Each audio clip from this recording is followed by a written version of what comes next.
bisa mulai menyusun penilaian secara lebih rinci. Yang berikutnya alur DPL itu terkait dengan kurikuler, nanti kita akan lihat ya pengecekannya sudah sampai mana.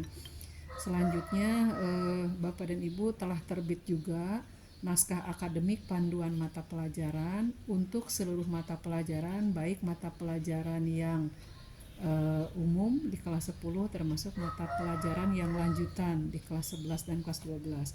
Nah, naskah akademik ini juga nanti akan mengarahkan kita untuk memahami terkait dengan materi esensial.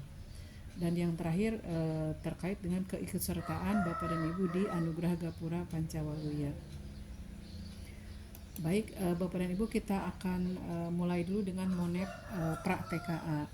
Nah, untuk sekolah-sekolah yang sudah mendaftarkan TKA-nya, terima kasih Bapak dan Ibu atas usaha yang luar biasa dari para operator, kepala sekolah, sehingga sampai ke titik ini ya.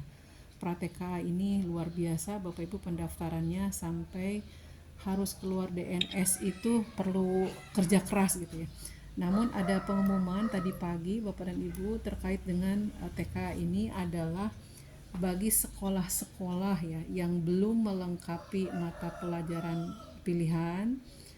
Yang pertama itu masih ada perpanjangan waktu sampai hari ini sampai pukul 6. Jadi yang masih belum masih ada waktu. Namun apabila sampai dengan pukul 6 hari ini tidak melakukan perpanjangan, maka dengan sendirinya keikutsertaan siswa tersebut secara sistem dianggap batal. Kemudian hal-hal lainnya Bapak dan Ibu nanti mohon segera diisi saja kalau memang belum dilakukan mapel pilihan. Itu saja mungkin karena tidak ada lagi pilihannya selain itu yang harus dikerjakannya. Selanjutnya Bapak dan Ibu, untuk monep TKA ini nanti instrumennya ada di sini. Nanti tinggal diklik seperti ini. Insya Allah saya akan ke sekolah Bapak dan Ibu ya untuk melakukan monef TKA, tetapi tidak semuanya Bapak dan Ibu. Yang pertama mungkin hanya ada sekolah yang di monef di bagian pada saat praknya, ada yang juga pada saat pelaksanaannya. Nah, untuk mengambil panduannya itu ada di sini Bapak dan Ibu, panduan dan edaran. Ada di sini, klik di instrumen monef TKA, Bapak Ibu tinggal buka, diunduh, nanti akan masuk ke instrumennya. Nah, di instrumen ini Bapak dan Ibu nanti akan ada dua bagian, yaitu instrumen monep di persiapannya, kemudian ada instrumen pada saat pelaksanaannya yang bawah. Nah, untuk yang ini Bapak dan Ibu pada bagian pelaksanaan TKA, mohon Bapak dan Ibu mengisi terlebih dahulu mata pelajaran apa yang dipilih oleh para peserta didik. Kemudian untuk bagian-bagian ini silakan Bapak dan Ibu misalnya apakah paham mengenai Kepmendikdasmen nomor 95 baik para proktor atau teknisi atau petugas yang lainnya itu paham atau tidak. Sekolah yang tahu silakan centang di sini kalau memang sudah paham, kalau belum dicentang di bagian belum. Ini adalah poin-poin Bapak dan Ibu yang harus dipenuhi sampai kegiatan TKA per hari tanggal 10 ya, hari ini. Yaitu sampai sekolah sudah punya SK ya ini ya. Sekolah itu harus sudah punya SK. Ini ya, SK untuk TKA yang terdiri dari kepala sekolah, proktor, teknisi. Kemudian ada kalau yang ini untuk koordinasi dengan penyedia layanan listrik Bapak dan Ibu, terutama untuk sekolah-sekolah yang semi daring, sudahkah dilakukan?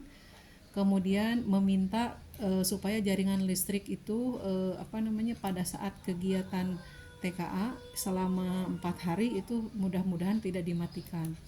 Kemudian yang ini mudah-mudahan sudah dilaksanakan pengenalan soal, kemudian mengenalkan muatan wajib, kemudian mudah-mudahan juga sekolah sudah mengajukan Bapak dan Ibu mengajukan usulan guru silang. Nah, untuk guru silang pengawas di TK ini Bapak dan Ibu, syaratnya kan tidak boleh sama dengan mata pelajaran yang sedang diujikan.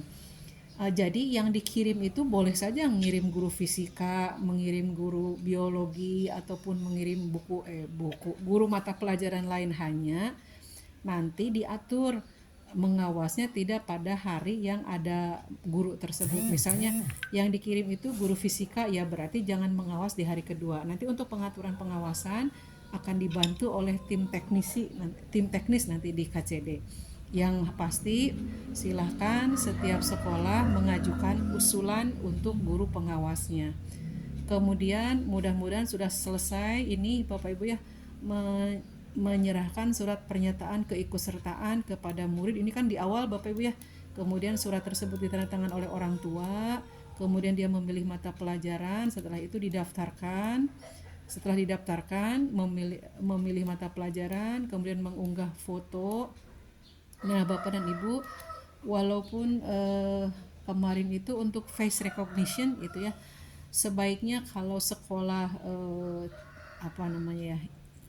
mau melaksanakan face recognition, sebaiknya memang ada ya alatnya. Kalau misalnya di komputernya itu tidak ada kameranya, mungkin bisa membuat kamera eksternal. Tapi kalau itu terasa berat, jangan dulu dipaksakan gitu ya. Kemudian pendaftaran sampai ke DNS dan diverifikasi, ditandatangani oleh KCD itu oleh Kasubag Bapak dan Ibu ya. Kemudian nanti sampai kepala sekolah menandatangani SPTJM, kemudian mengenerate nomor peserta. Nah, kalau ini belum Bapak dan Ibu ya, DNT itu belum keluar. Kemudian pengisian status dan moda juga belum, pengaturan gelombang sesi juga belum. Tetapi ini termasuk hal-hal yang harus dilakukan oleh sekolah sampai sampai sebelum kegiatan TK itu dilakukan ya. Nanti memverifikasi verifikasi TKA-nya, kemudian mencetak kartu nanti ya, menerima kartu dan seterusnya si muridnya, kemudian melaksanakan simulasi kemarin mudah-mudahan sudah, kemudian mudah-mudahan segera KCD itu menurunkan SK Satuan Pelaksana TKA dari KCD. Kenapa? Karena ada sekolah yang menumpang atau ada sekolah yang belum terakreditasi sehingga dia tidak bisa melaksanakannya sendiri atau mandiri, maka perlu SK dari KCD. Kemudian mengupayakan sarprasnya itu kalau 1 hari itu 1:3, kalau dilaksanakan 2 hari berarti maksimumnya 1:6. Kemudian untuk proktor itu memegang 1 proktor 40 komputer, kemudian untuk pengawas 1 pengawas itu memegang 20 peserta. Nah, bagaimana misalnya kalau ada sekolah yang pesertanya itu 21? Nah, itu berarti tetap menjadi 2 ruangan, tidak boleh dipenggal jadi 10 11 gitu. Tetap saja 20 ditambah 1. Jadi memang membutuhkan 2 orang pengawas ruang. Seperti itu ya. Nah, ini akan dicek di awal gitu ya. Dan untuk pas pelaksanaan nanti di bulan November. Jadi sesuai petunjuk Bapak Ibu yang ada di instrumen ini bahwa monitoring kesiapan itu paling lambat sampai dengan tanggal 31 Oktober. Jadi ada waktu yang banyak Bapak dan Ibu, tapi mungkin saya tidak melakukan monitoring ke semua sekolah. Jadi mungkin ada yang dimonitoring di praknya tetapi tidak di bagian pelaksanaannya, atau kebalikannya ya, pas pelaksanaannya saya hadir tapi pas praknya tidak. Itu karena saya punya keterbatasan waktu Bapak dan Ibu ya. Oke, baik. Nah, jadi untuk mendapatkan instrumennya itu masuk ke slide 4, diklik yang kuningnya ini nanti akan masuk ke sana. Selanjutnya Bapak dan Ibu, untuk TKA barangkali ada yang mau ditanyakan terlebih dahulu, dipersilahkan. Oke, kalau tidak, Ada, Miss? ya, Miss ada. mangga silahkan. Terima kasih, Miss. Ini ada yang ditanyakan sedikit, Miss. Mangga ya. Ini pengawas penghasilan Mhm. berkaitan dengan aturan bahwa pengawas itu tidak boleh mengawal dengan mapel yang diampunya, yang Iya. dibunyikan saat itu. Betul. Apakah bagi satuan boleh tidak kalau untuk mempersiapkan lebih pada satu pengawas? Artinya kalau kebetulan misalnya guru itu guru bahasa Inggris atau apa, pasar itu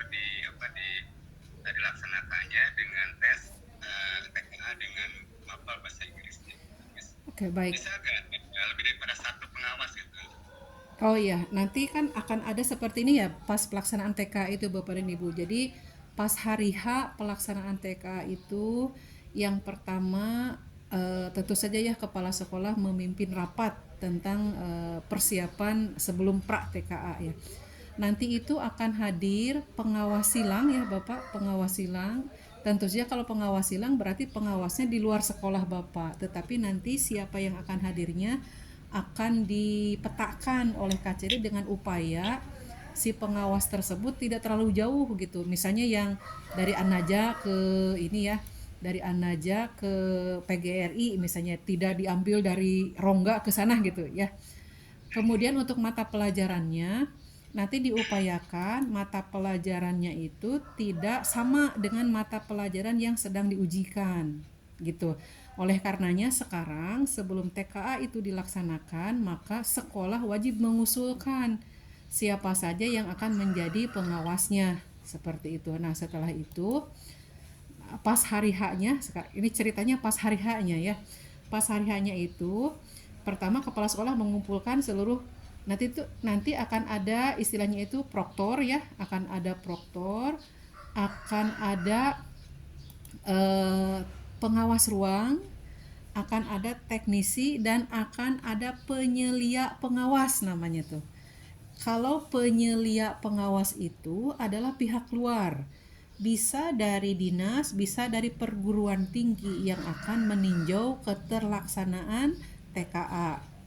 Nah, untuk penyelia pengawas ini eh, sampai sejauh ini ya belum ada penjelasannya seperti apa, apakah akan datang langsung ataukah akan menggunakan konferensi video. Karena pada pelaksanaan nanti TKA itu ada kegiatan yang namanya konferensi video. Jadi konferensi video itu linknya akan diberikan langsung dari pusat sehingga tidak bisa sembarangan ya kita menggunakan itu, dan ada ketentuan tidak boleh men-share link tersebut, tidak boleh juga memvideo atau memfoto atau menyebarluaskan kegiatan konferensi video tersebut, sifatnya rahasia gitu ya. Bahkan konferensi video itu nanti pada saat TKA dilaksanakan harus dinyalakan 30 menit sebelum TKA dimulai.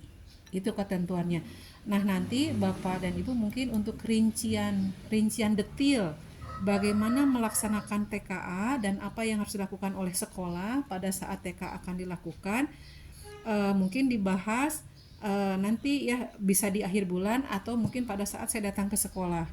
Tapi kalau ada yang mau ditanyakan, mangga supaya sekolahnya siap-siap dulu, atau apakah aman sekolah saya untuk TKA-nya atau tidak, itu silahkan. Tadi pertanyaan Pak Hajinya belum terjawab ya, saya juga lupa apa pertanyaannya. Maaf. Oh iya, di sini Miss. Eh, untuk antisipasi itu, misalnya guru maba yang dikirim itu, misalnya bahasa Inggris gitu ya. Iya. Untuk supaya tidak mengawasi mapel yang bersangkutan sama dengan mapel yang diampunya, apakah sekolah itu bisa mengirimkan hanya satu atau dua atau lebih pada satu gitu, Miss? Oh, Makasih. sekolah kirimkan saja sesuai guru-guru yang ada Bapak. Nanti pihak dinas pihak KCD yang akan memetakan gitu. Oh ya, Yang penting makasih, Miss. jangan sampai sekolah kosong karena kan mungkin perlu yang lain ya gitu. Dikirimkan saja dulu berapa orang gitu yang memungkinkan, karena kan nanti berdasarkan dapodik ya itunya pengirimannya itu. Nanti untuk pemetaannya diatur. Kemudian hari ini misalnya ini, ketika dia itu guru bahasa Indonesia misalnya, ternyata dia kan tidak mengawas di hari pertama ya, tapi mengawasnya di hari kedua. Tapi di hari kedua ternyata ada siswa yang memilih bahasa Indonesia lanjutan, jadi tidak bisa mengawas juga kan. Nah, nanti itu diatur ya, nanti diatur secara sistem, jadi tidak usah khawatir untuk yang itu. Ada lagi yang mau ditanyakan untuk yang TKA? Karena ini hal baru Bapak Ibu ya, jadi memang agak bukan rumit ya, masih meraba-raba gitu harus apa dan bagaimana. Tapi sekarang mudah-mudahan sekolah sudah sampai ke tahap DNS-nya itu selesai, sudah ditanda tangan, itu sudah aman berarti ya. Baik, saya lanjutkan.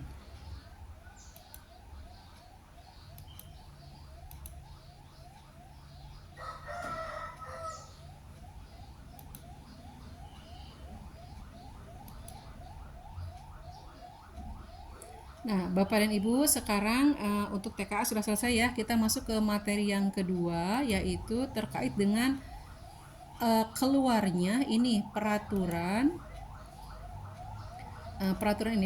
nomor 058 itu khusus membahas alur perkembangan kompetensi. Apa alur perkembangan kompetensi itu? Yaitu adalah rumusan target capaian dimensi profil lulusan.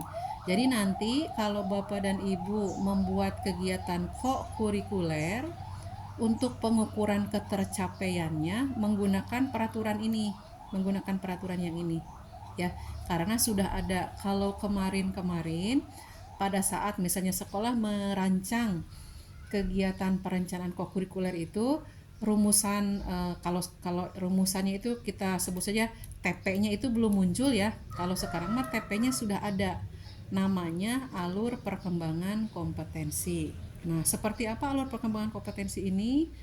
Alur perkembangan kompetensi ini seperti ini, terdiri dari ada dimensi, ada subdimensi, ada rumusan kompetensi. Nah, untuk rumusan kompetensinya dibagi tiga, ada berkembang, cakap, dan mahir.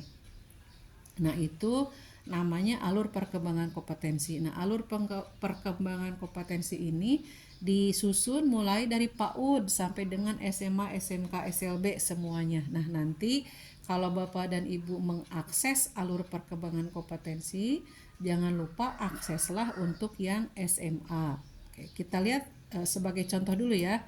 Nah, dimensi yang pertama yaitu keimanan dan ketakwaan terhadap Tuhan Yang Maha Esa. Dimensi itu yang ada 8 ya, ada 8 dimensi profil lulusan itu ya. Itu ada 8, ini yang pertama, keimanan ketakwaan. Subdimensinya ada 3. Jika kita amati ternyata tidak beda jauh ya dengan dimensi elemen subelemen yang dulu muncul di P5. Bunyinya sama kan? Dimensinya itu ada 3 waktu P5 juga, yaitu hubungan dengan Tuhan Yang Maha Esa, hubungan dengan sesama manusia, dan hubungan dengan lingkungan alam. Itu hampir sama ya. Kemudian setelah ada dimensi, subdimensi, ada rumusan kompetensinya. Nah, kita lihat rumusan kompetensinya ya. Untuk yang nomor 1 yaitu hubungan dengan Tuhan Yang Maha Esa. Dianggap atau disimpulkan berkembang, ini untuk SMA ya. Disimpulkan berkembang apabila murid kita mampu menunjukkan sikap menghayati dan mengamalkan ajaran Tuhan Yang Maha Esa namun belum konsisten. Contoh kalau dalam Islam misalnya, sholat itu masih harus diingatkan. Nah, itu berarti hubungan dengan Tuhan Yang Maha Esanya tahapnya masih berkembang. Tahap cakap apabila ketika dia mengamalkan ajaran Tuhan Yang Maha Esanya itu dengan konsisten. Kelebihannya adalah mampu menegakkannya dalam kehidupan. Ini bedanya ya, sudah diamalkan di dalam kehidupan sehari-hari, itu namanya cakap. Kemudian dipandang perkembangannya itu mahir apabila siswa itu menunjukkan yang pertama konsisten, mampu menegakkan dalam kehidupan sehari-hari, dan bahkan mampu mengajak serta menjadi teladan bagi orang lain. Nah, itu kelompoknya mahir. Jadi nanti Bapak dan Ibu ketika menerapkan kurikuler, mau lintas disiplin ilmu, kolaborasi lintas disiplin ilmu, mau dengan cara gerakan 7 KIH, mau dengan cara lainnya, alat ukurnya ini Bapak dan Ibu. Jadi kita sudah bisa mengukur dengan jelas ya, siswa itu untuk hubungan dengan Tuhan Yang Maha Esa itu berkembang cakap mahirnya itu sudah jelas petunjuknya. Selanjutnya hubungan dengan sesama manusia. Hubungan dengan sesama manusia itu dipandang berkembang apabila siswa kita mampu menunjukkan perilaku akhlak mulia yang mencerminkan kedewasaan moral dan spiritual serta pemahaman nilai saling menghormati dan berintegritas. Kalau melihat ke bunyi rumusan kompetensinya amat berat Bapak dan Ibu ya untuk masuk ke tahap berkembang saja ya. Karena perilakunya itu mencerminkan kedewasaan moral, kedewasaan spiritual. Tentu saja itu berat ya, tapi nanti Bapak dan Ibu bisa membuat aktivitas-aktivitas yang mudah-mudahan mengarahkan para peserta didik ini mampu masuk ke sini ya, mampu minimal menunjukkan perkembangan di tahap berkembang. Selanjutnya harapan kita sih sampai mahir, tapi harus diberikan wilayah atau tempat untuk mereka berlatih. Dipandang cakap apabila selain menunjukkan kedewasaan moral spiritual juga dia mampu ini bedanya menginternalisasi nilai kasih sayang, kejujuran, keadilan, dan tanggung jawab dalam kehidupan pribadi, sosial, dan akademik. Ini luar biasa ya hubungan dengan manusianya, berat gitu. Kemudian yang mahir itu pembedanya adalah selain itu menambahkan ini, ada memberikan kebermanfaatan kepada sesama. Itu untuk yang mahir.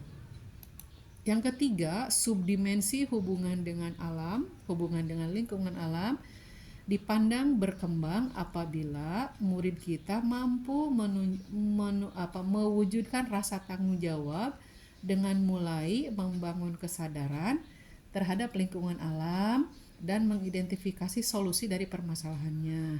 Dipandang cakap sudah ada tambahannya, selain jadi mengidentifikasi solusi, dia juga bisa mengimplementasikan dari solusi.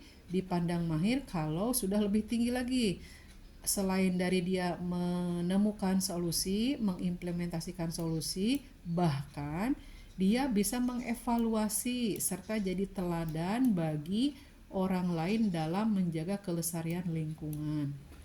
Nah, dengan adanya alur perkembangan kompetensi ini, mudah-mudahan rencana atau perencanaan kokurikuler yang sudah Bapak Ibu buat di sekolah mohon direvisi pada bagian asesmennya. Rubriknya diganti dengan ini rubriknya, sehingga jelas yang akan dilihat perkembangan kompetensinya. Kalau sebelumnya itu mungkin masih meraba-raba karena memang pada waktu itu belum ada petunjuk. Bukan berarti salah Bapak dan Ibu ya, karena memang pada saat itu belum keluar alur perkembangan kompetensinya. Baik, Bapak dan Ibu, dimensi itu kan ada 8. Contoh yang kedua, kewargaan. Subdimensinya kewargaan lokal, kewargaan nasional, kewargaan global. Nah, saya memohon kepada Bapak Ibu, mohon manfaatkan komunitas belajar untuk mempelajari dimensi, subdimensi, serta kompetensinya, kemudian memperbaiki perencanaan kurikulernya. Untuk bahannya itu Bapak Ibu tinggal klik ininya, tinggal diklik saja ya, klik.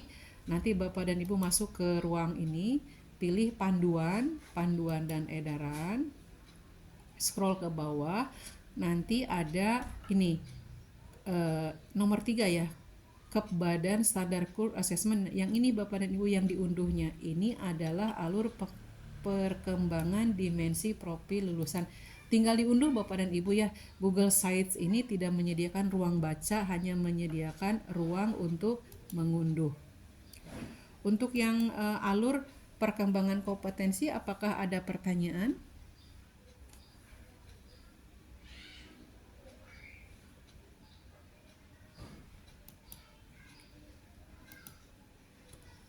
Karena ini hal baru ya Bapak dan Ibu, mohon mungkin nanti didiskusikan ya seperti apa penerapannya, mau bagaimana nanti mengimplementasikannya, karena sudah jelas ya yang dituntutnya harus seperti ini gitu.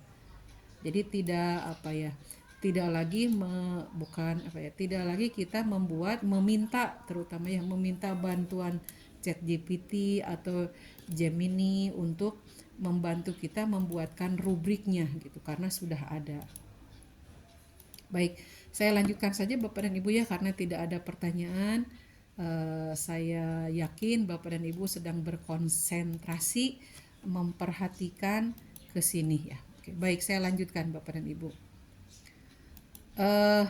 Untuk kokurikuler tadi ya, karena sudah ada alur perkembangan kompetensinya, silahkan di seluruh rencana pelaksanaan kokurikuler yang kolaborasi lintas disiplin ilmu ataupun gerakan 7 kebiasaan anak Indonesia hebat atau cara lainnya, mohon rubriknya diperbaiki.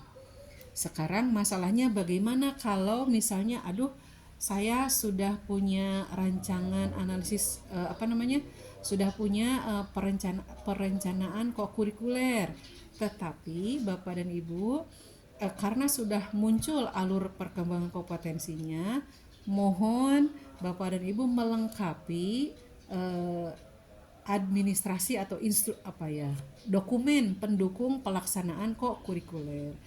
Ada 3 Bapak dan Ibu ya untuk pendukung kokurikuler itu. Yang pertama, harus punya rancangan analisis satuan pendidikan untuk menentukan kokurikulernya itu jenisnya apa.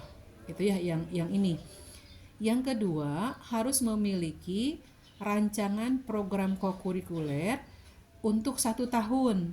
Misalnya untuk kolaborasi lintas disiplin ilmu berapa JP, untuk gerakan 7 KIH berapa JP, untuk cara lainnya berapa JP, itu ada di rancangan program.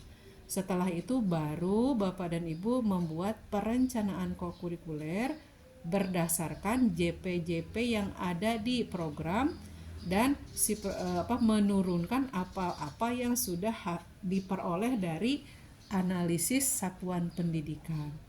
Kalau Bapak dan Ibu belum memiliki ketiga data ini, nanti Bapak dan Ibu saya akan ke sekolah pada saat Monef ya, baik Monef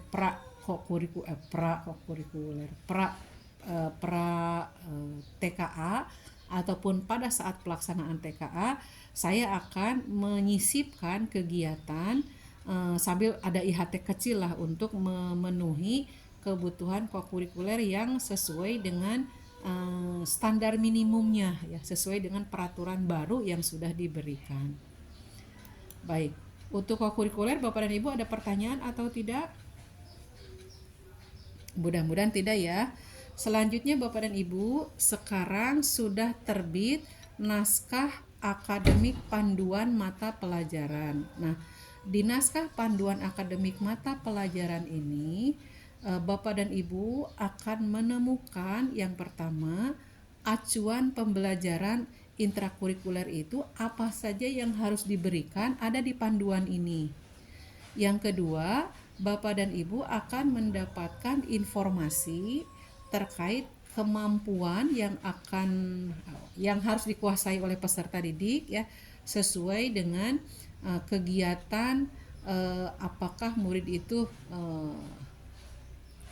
kemampuannya itu dalam yang taksonomi Solo itu Bapak dan Ibu ya, apakah unistruktural, multistruktural sampai extended abstrak gitu ya, dan materi-materi esensial yang terkait dengan mata pelajaran tersebut. Selama ini kita kebingungan materi esensial itu ada di mana, ternyata munculnya ada di naskah akademik panduan mata pelajaran. Kemudian panduan ini juga menjadi acuan merancang pembelajaran, dan yang penting Bapak dan Ibu, ternyata ATP itu ada juga di sini di naskah akademik panduan mata pelajaran. Walaupun ATP ini ada di panduan, bukan berarti sekolah itu atau Bapak Ibu guru harus serta-merta mengubah ATP, bukan ya. Tapi paling tidak kita punya pembanding. ATP sekolah kita seperti ini, tetapi ATP sekolah lain seperti yang mana, seperti itu ya. Sebentar Bapak dan Ibu izin dulu, saya ada tamu dulu sebentar.